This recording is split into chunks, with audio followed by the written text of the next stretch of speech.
មកពីវាធ្វើដូចគ្នានឹងហើយទើបវាចេញមកការពារគ្នាវាគេនិយាយរឿងខ្លាំងតើគេមិនបាននិយាយអំពីការរំភើបរបស់ឯងលើកដែរណាមិនក៏ទៅដាក់ខ្លួនទៅអីពួកអស់ហ្នឹងគ្មានបានជួយសង្គមអីមកពាក្យទេជំរាបសួរពុកម៉ែបងប្អូនទាំងអស់គ្នាក៏ដូចជាសួស្តីទាំងអស់គ្នាខ្ញុំឈ្មោះសម្បត្តិខ្ញុំមិនមែនឈ្មោះបោះសម្លេងអីទេប៉ុន្តែខ្ញុំចេញវីដេអូមកនេះដើម្បីមកនិយាយអំពីការរើសអើងនៅក្នុងសង្គមរបស់យើងការបង្ហាញនឹងបញ្ចេញមតិយោបល់ក្នុងការការពារនិងការគ្រប់គ្រងភាគីម្ខាងទៀតដែលជាជនរងគ្រោះមិនថាជាអ្នកស្លាប់ភាពដូចគ្នាឬក៏ជាអ្នកស្លាប់ភាពដូចគ្នាទេគឺវាបានបង្ហាញថាយើងគឺមនុស្សមួយរូបដែលមានក្រមសីលធម៌ល្អនៅក្នុងសង្គមកម្រិតការយល់ដឹងល្អហើយនិយាយនឹងចង់និយាយថាអ្នកដែលគេរើសអើងគេភ្លើមែនគេមានគួរមែនថាអញ្ចឹងក៏ថាបានព្រោះអីបើគេមានគួរគេអត់និយាយចឹងទេខ្ញុំនិយាយនេះអត់សំដៅទៅលើបុគ្គលឬ content creator ណាដែលគាត់ល្បីឬអត់ទេខ្ញុំសំដៅក្នុងនាមជាពលរដ្ឋខ្មែរមួយរូបសិទ្ធិស្មារតីគ្នាខ្ញុំសូមលើកឧទាហរណ៍ងាយយល់និងជាក់ស្ដែងមួយឲ្យអ្នកទាំងអស់គ្នាងាយយល់ណាដូចជាចំនួនរវាងថៃនិងកម្ពុជាអញ្ចឹងបានឃើញហើយថាបុគ្គលដែលជាអ្នកឆ្លាញ់ភេទដូចគ្នាជាច្រើនរូបខ្លាំងមែនទែនបានចូលរួមក្នុងសង្គមច្រើនខ្លាំងមែនទែនហ្មងបានចូលរួមជាស្បៀងបានចូលរួមជាកម្លាំងពលកម្មបានចូលរួមជាធ្វើជាទាហានដើម្បីតតាំងជាមួយនឹងចៅឈ្លានពាន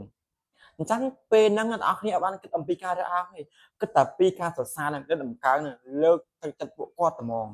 អញ្ចឹងដូចគ្នាដែរបើសិនជាគេអត់រំលឹកថាអ្នកឯងមុននឹងនិយាយត្រូវប្រើប្រាស់ខួរផងឆ្លងកាត់ខួរផងអ្នកនឹងភ្លេចគិតថាអ្នកមានខួរអញ្ចឹងដូចគ្នាការរើសអើងដូចគ្នាដែរបើសិនជាអត់មានអ្នកណារំលឹកវាទេ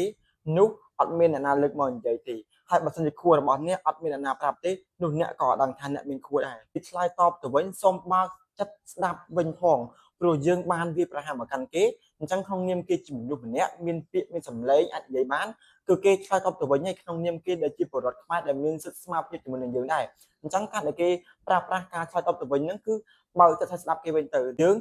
ទទួលស្គាល់ភេទរបស់អ្នកដទៃឬក៏អត់ទំនួល gender ឬក៏លក្ខណៈភេទរបស់អ្នកម្នាក់យើងគាត់ទទួលស្គាល់គេអត់ធ្វើឲ្យយើងអន់អត់ធ្វើឲ្យយើងថោកទេប៉ុន្តែយើងនឹងមិនមានតម្លៃប្រសិនបើយើងនៅតែបន្តងាក់ងាយនឹងងាយមើលថោកទៅលើបុគ្គលផ្សេងទៀតព្រោះវាបង្ហាញអំពីក្រមសីលធម៌និងសីលធម៌